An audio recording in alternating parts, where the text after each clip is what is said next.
Assalamualaikum warahmatullahi wabarakatuh. Waalaikumsalam warahmatullahi wabarakatuh. Bismillahirrahmanirrahim. Alhamdulillahi rabbil alamin. Wassalatu wassalamu ala sayyidina Muhammadin wa ala alihi washabihi ajma'in, amma ba'du.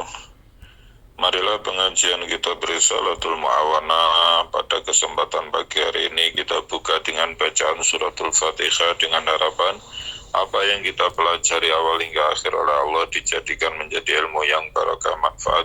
Ala hadihin ya wa ala kulli niyatin salihah. Al-Fatihah. A'udzubillahi minasyaitonirrajim. Bismillahirrahmanirrahim. Alhamdulillahirabbil alamin. Arrahmanirrahim. Maliki yaumiddin. Halaman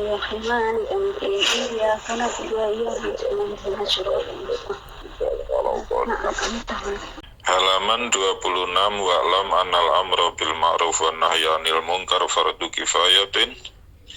Ketahuilah bahwa amar ma'ruf nahi munkar, memerintahkan kebaikan dan mencegah kemungkaran itu hukumnya fardu kifayah. Artinya kalau sebagian orang sudah ada yang melakukan, maka gugurlah dosa, gugurlah kewajiban bagi yang lain. Dan pahala akan diberikan kepada orang yang melakukan amar ma'ruf nahi mungkar.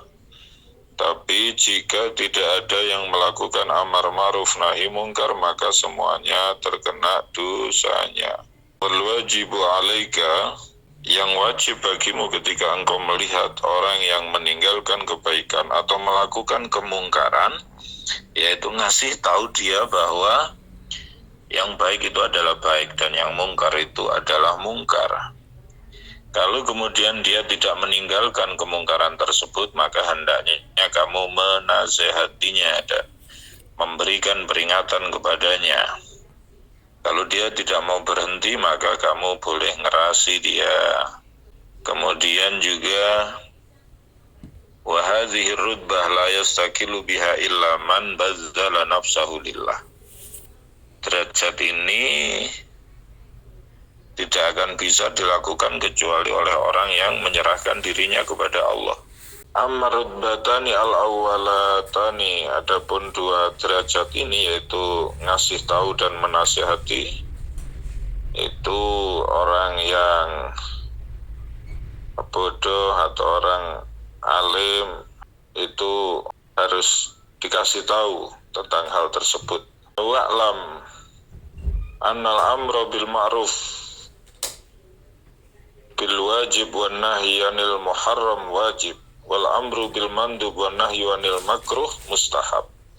Ketahuilah bahwa amar ma'ruf terhadap suatu kewajiban itu adalah, dan mencegah sesuatu yang haram itu adalah wajib, dan memerintahkan sesuatu yang sunnah, mencegah sesuatu yang makruh itu hukumnya sunnah. Wa 'alaika idza amarta bi ma'rufin, jika engkau melakukan amar ma'ruf atau nahi mungkar, kemudian engkau tidak didengar, maka engkau bisa berpindah dari tempat kemungkaran dan mendiamkan pelakunya sampai dia menerima keputusan dari Allah. Wa 'alaika bikarahiyatil ma'asi, bikarahiyatil ma'asi, hendaknya engkau tidak senang melakukan perbuatan maksiat dan tidak senang atau membenci terhadap orang yang melakukan perbuatan maksiat dan marah kepada mereka karena Allah. Ini wajib bagi setiap orang mukmin. Ketika engkau dizalimi atau dicela, kemudian nampak darimu kamu marah, wajah berubah, kamu tidak senang terhadap perbuatan atau pelakunya, melebihi dari apa yang ada atau lebih besar dibanding ketika engkau mendengar kemungkaran dan melihat kemungkaran, maka nyatakan bahwa dirimu adalah orang yang lemah imannya, dan sesungguhnya kehormatanmu dan hartamu itu lebih mulia di sisimu daripada agamamu.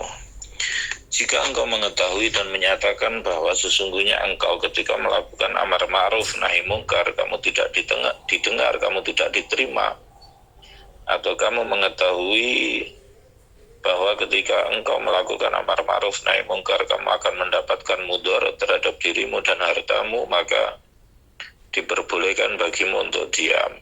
Sehingga amar ma'ruf nahi mungkar setelah sebelumnya hukumnya wajib itu termasuk keutamaan yang besar yang menunjukkan pelakunya kepada kecintaan kepada Allah melebihi kecintaannya terhadap sesuatu yang lain.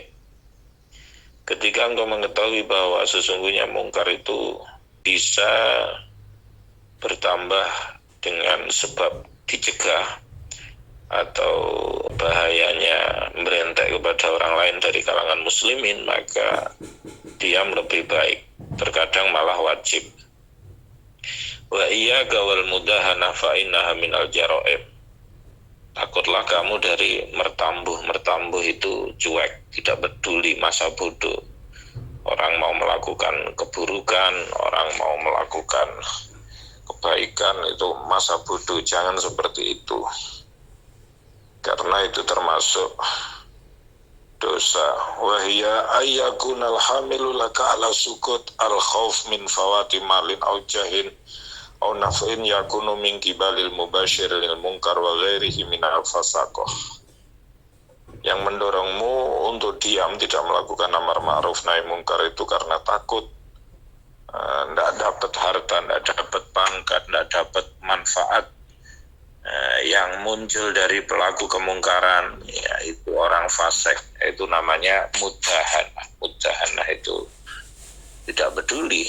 Wa alaika idza amarta, hendaknya engkau ketika melakukan amar ma'ruf nahi mungkar itu harus ikhlas karena Allah, pelan-pelan dengan penuh pengajaran, penuh kasih sayang.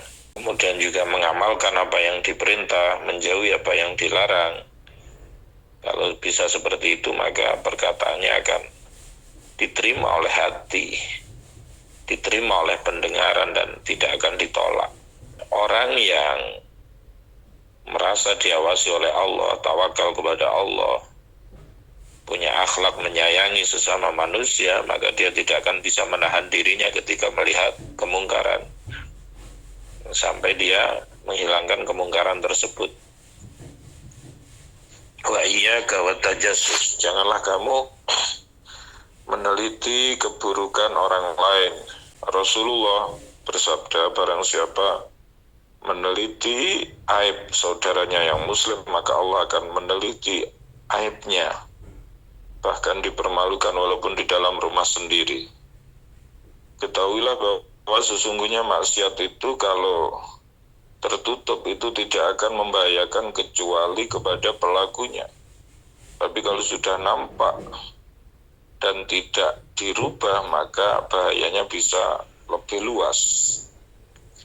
Hendaknya engkau ketika maksiat, mungkar nampak di suatu tempat dan engkau berada di situ dan engkau tidak mampu merubah, kecuali dengan menyendiri, maka yang lebih selamat menyendiri atau berpindah dari tempat tersebut itu lebih baik. Karena siksa Allah kalau turun di suatu tempat, maka orang baik dan orang tidak baik kena semua. Dan siksaan itu bagi orang mukmin yang bisa menjadi penghapus dosa, tapi bagi yang lain bisa menjadi siksa. Wallahu a'lam. Pasal ini menerangkan hendaknya engkau adil terhadap rakyatmu yang khusus ataupun yang umum. Senantiasa menjaga, ngopeni, karena Allah akan memintai pertanggungjawaban atas rakyatmu tersebut. Setiap pemimpin akan dimintai pertanggungjawaban atas kepemimpinannya. Rakyatmu yang khusus maksudnya anggota badan yang 7, lisan, pendengaran, penglihatan, perut, farji, tangan, kaki. Karena anggota badan ini adalah rakyatmu yang dipasrahkan oleh Allah kepadamu, amanah yang diamanahkan oleh Allah kepadamu. Maka hendaknya engkau menjaga dari anggota badan itu agar tidak bermaksiat kepada Allah, dan anggota badan itu agar bisa digunakan untuk taat kepada Allah. Karena Allah menciptakan itu semua agar digunakan untuk taat kepada Allah. Dan itu nikmat yang luar biasa. Bentuk syukurnya yaitu dengan taat kepada Allah Subhanahu wa Ta'ala, tidak berbuat maksiat. Ketika kamu tidak mau bersyukur, maka bisa jadi engkau mengganti nikmat Allah dengan kufur. Andaikan Allah tidak menundukkan, tidak ngasih anggota badan itu agar taat kepadamu, pasti kamu tidak akan bisa berbuat maksiat kepada Allah dengan anggota badan tersebut. Setiap anggota itu akan berkata kepadamu, jika engkau hendak melakukan maksiat, wahai hamba Allah, bertakwalah kepada Allah. Janganlah kamu memaksaku untuk melakukan sesuatu yang diharamkan oleh Allah kepadaku. Ketika engkau maksiat kepada Allah dengan anggota badan, maka anggota badan itu akan lapor kepadaku dan berkata, aku telah mencegahnya ya Rabb, tapi dia tidak mendengar aku berlepas tangan dari apa yang telah dia lakukan. Sehingga kemudian engkau menghadap kepada Allah dan anggota badanmu memberikan persaksian kepadamu dengan apa yang sudah kamu lakukan dari kebaikan dan keburukan. Di hari tidak ada yang bisa menolak kecuali hanya Allah Subhanahu wa Ta'ala. Tidak ada tempat ngungsi kecuali hanya kepada Allah. Yaitu di hari harta dan anak tidak bermanfaat lagi kecuali orang yang menghadap kepada Allah dengan hati yang selamat. Selain kita bertanggung jawab terhadap rakyat kita yang khusus, kita juga bertanggung jawab terhadap rakyat kita yang umum, yaitu orang yang oleh Allah dijadikan di dalam wilayah kekuasaan kita seperti anak, istri, pembantu. Semua itu adalah rakyatmu. Wajib bagimu untuk menunjukkan mereka agar melakukan apa yang diperintahkan oleh Allah kepada mereka, yaitu taat, dan dikasih tahu apa yang diharamkan oleh Allah, yaitu maksiat. Janganlah kamu ngasih kemurahan kepada mereka ketika meninggalkan suatu kewajiban atau melakukan sesuatu yang diharamkan. Ajaklah mereka di jalan keselamatan, di jalan kebahagiaan mereka, agar bahagia, agar selamat di akhirat. Ajarkan adab kepada mereka. Janganlah kamu menanamkan ke dalam hati mereka terlalu cinta dunia dan kesenangan dunia, sehingga engkau berbuat buruk kepada mereka. Diterangkan bahwa keluarganya seseorang, anaknya itu akan gandolan kepadanya di hadapan Allah dan berkata, ya Rabb, dia tidak ngasih tahu kami apa yang wajib kepada kami, maka kisoslah kami sebab orang tersebut. Wa alaika bimu'amalatihim. Hendaknya engkau bermuamalah dengan rakyat itu dengan adil, dengan penuh keutamaan, yaitu kamu menjalankan kewajiban kepada mereka, ngasih nafkah, ngasih pakaian, memperlakukan dengan baik. Kemudian juga termasuk kewajiban agar mereka tidak berbuat zalim. Diterangkan bahwa annal abda yuktabu jabbaran wa ma yamliku ila ahla baitihi fayajuru alaihim. Sesungguhnya seorang hamba tercatat sebagai orang yang otoriter, dia tidak memiliki kecuali keluarganya saja. Wa alaika antal alla tastaksi alaihim fi talabil hukum. Hendaknya engkau tidak terlalu menuntut hak atau dari mereka. Engkau menyayangi mereka, engkau berakhlak yang baik dengan mereka, engkau ceria bersama mereka. Yang penting bukan suatu perbuatan dosa, sehingga hilanglah kegelisahan, hilanglah saling benci. Yang ada adalah kewibawaan dan senantiasa dimuliakan. Wa alaika bil afi wallahu a'lam bishawab. Al-Fatihah. A'udzubillahi minasyaitonirrajim. Bismillahirrahmanirrahim. Alhamdulillahirabbil alamin arrahmanirrahim maliki yaumiddin. Iyyaka na'budu wa iyyaka nasta'in ihdinas siratal mustaqim siratal ladzina an'amta 'alaihim ghairil maghdubi 'alaihim waladdallin. Amin.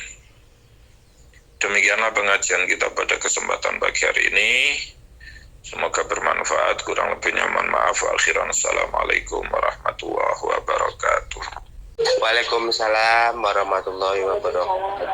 Waalaikumsalam warahmatullahi wabarakatuh. Assalamualaikum warahmatullahi wabarakatuh. Waalaikumsalam warahmatullahi wabarakatuh. Saya Maryam Karomah dari Cilacap. Ustadz mau bertanya. Gini Ustadz, kita sebagai orang tua ingin mempunyai anak besar. Suatu saat orang tua meninggal, anak yang akan mendoakan kita. Itu harapan kita. Tapi kenyataannya Allah berkehendak lain, anak lebih dahulu dipanggil oleh Allah. Ya, anak itu apa maksudnya? Anak itu suatu harapan untuk suatu saat kalau saya meninggal, kami meninggal pasti anak yang akan mendoakan kita, yang akan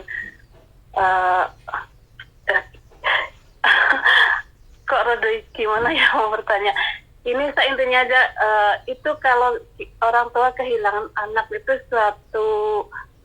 apakah suatu dosa kita atau suatu keberuntungan atau suatu ujian bagi kita sebagai orang tua, Ustaz. Terima kasih. Wassalamualaikum warahmatullahi wabarakatuh.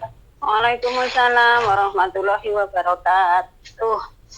Qala Rasulullah sallallahu alaihi wasallam, al-imanu bil qada yuzhibul ham.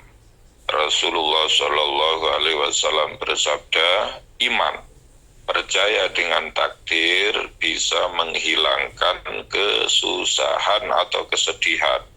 Artinya kalau kita berpikir bahwa semua itu bagian dari takdir Allah Subhanahu wa ta'ala, maka kita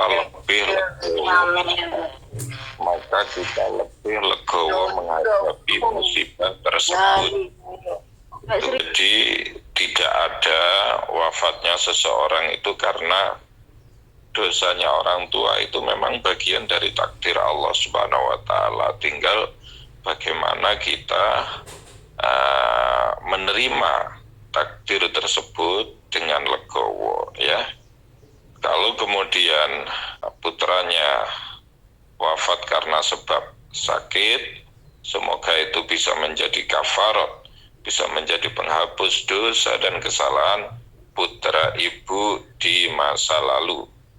Dan kemudian lalu bagaimana sikap kita? Yang terpenting adalah bagaimana kita senantiasa berkirim doa kepada anak kita walaupun yang telah meninggal tersebut, karena innal mayyita fi qabrihi kal gharik al mughawwis.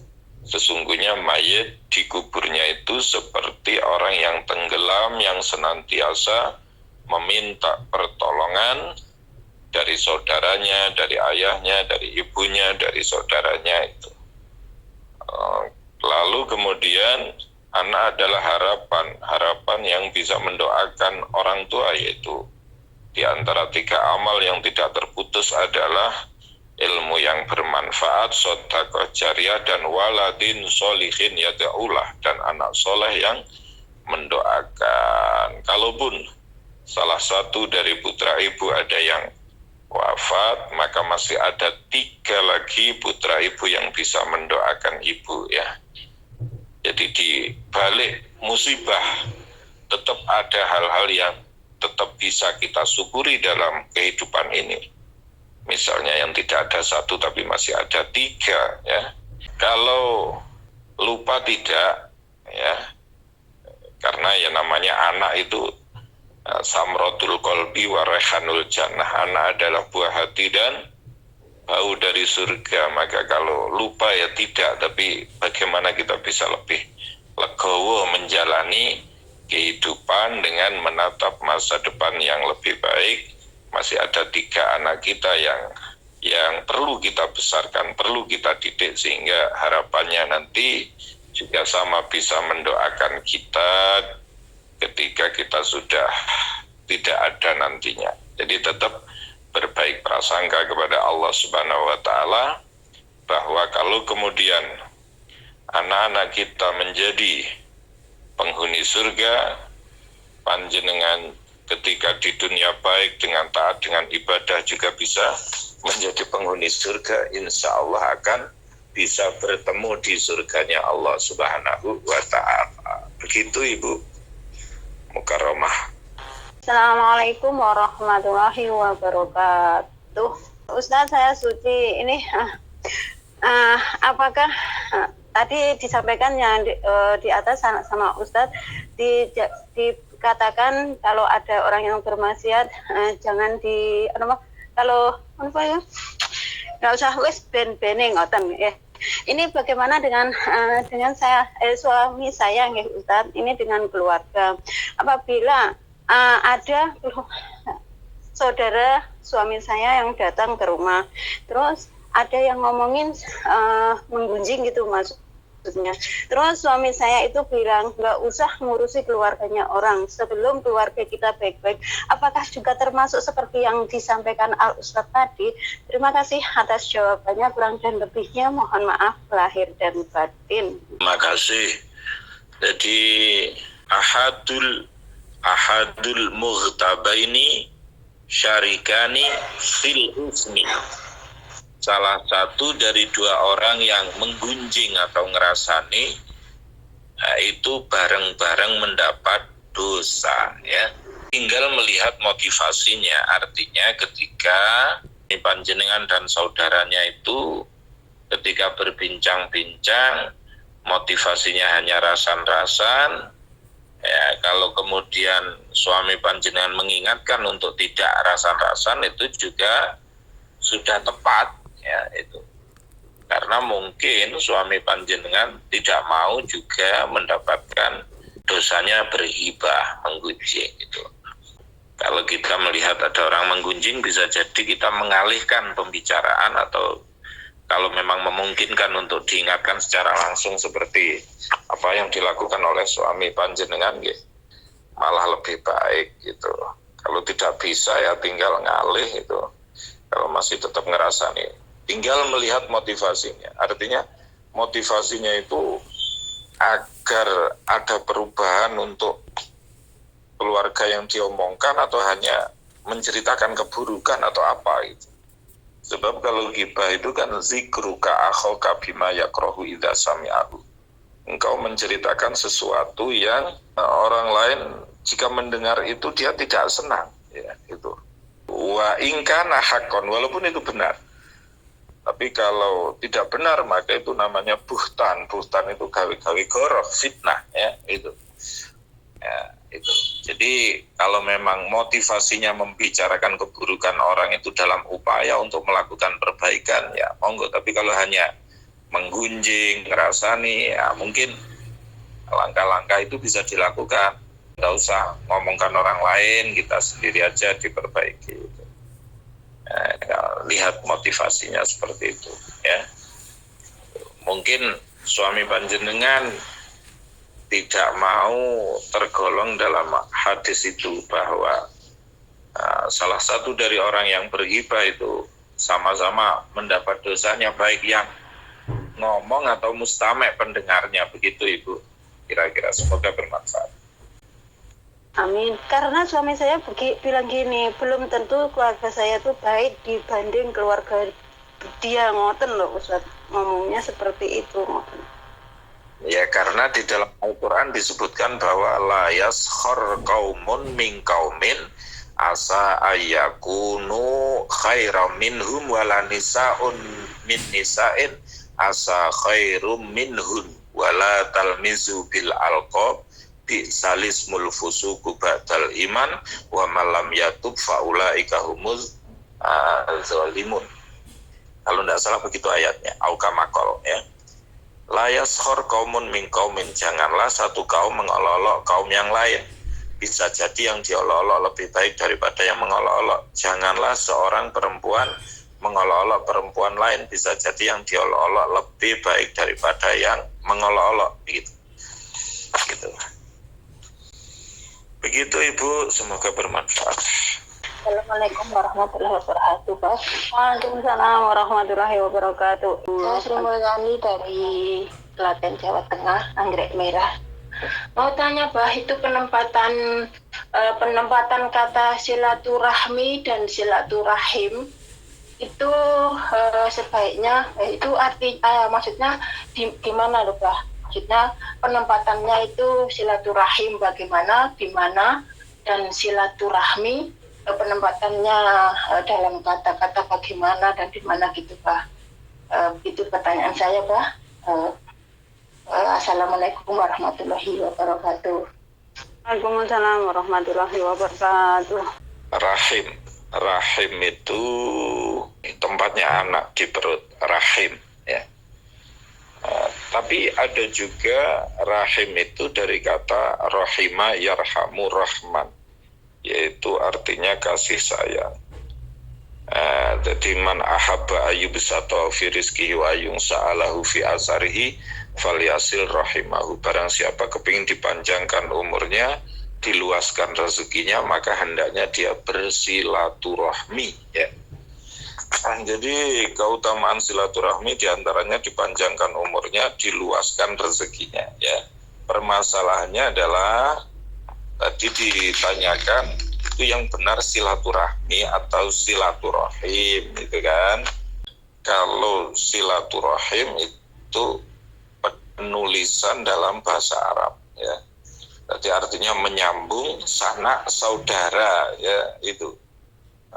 Tapi kalau silaturahmi itu kayaknya itu menurut bahasa Indonesia ya itu. Artinya apa? Artinya mungkin ada yang mempertanyakan terkait kalau silaturahmi berarti tidak menyambung sanak saudara tapi menyambung rahim ya, tempatnya anak itu.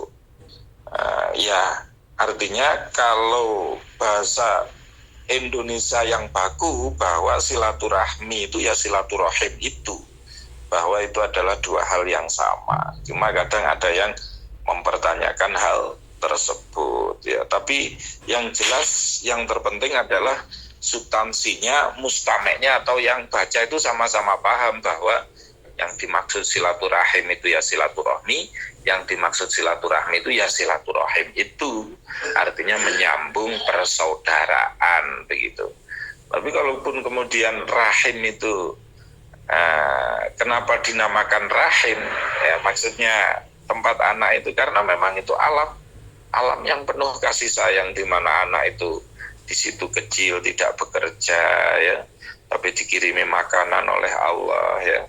Makanya kalau lahir kadang melihat betapa di dunia ini berat, lahir ceprot langsung nangis, lah itu. Nah, artinya substansinya sama Ibu, silaturahmi, isinya adalah menyambung persaudaraan begitu. Mungkin arah pertanyaan Ibu mempertanyakan makna rahim. Rahim ini maknanya welas asih atau rahim tempatnya anak atau rahim menyambung persaudaraan atau seperti apa. Substansinya sama ya. Yang penting penggunaannya orang itu sama-sama memahami bahwa yang dimaksud itu menyambung persaudaraan begitu Ibu. Semoga bermanfaat. Allahumma shalli ala sayyidina Muhammad wa ala ali sayyidina Muhammad. Walhamdulillahirabbil alamin. Allahumma sallimna wal muslimin wa afina wal muslimin wa tubbina wal muslimin. Wa'afina wa iyyahum syarra masaibid dunya waddin. Allahumma inna nastaghfiruka wa nasta'udziuka dinana wa anfusana wa amwalana wa sabana wa talamidana wa kulla syai'in ataitana fika wa amanika wa iyadika wa jiwarika min kulli syaitanin marid wa jabbarin anid wa di'ainin wa dibagin wa min syarri kulli syarr bi rahmatika ya arhamar rahimin. Allahumma barik lana fi aulatina wa talamidina bidatina wa la tadurhum wa wafiqhum li ta'atika wa ta'ati rasulik wa rizqina firahum rabbana hab lana min azwajina wa dhurriyyatina qurrata a'yun waj'alna lil muttaqina imama.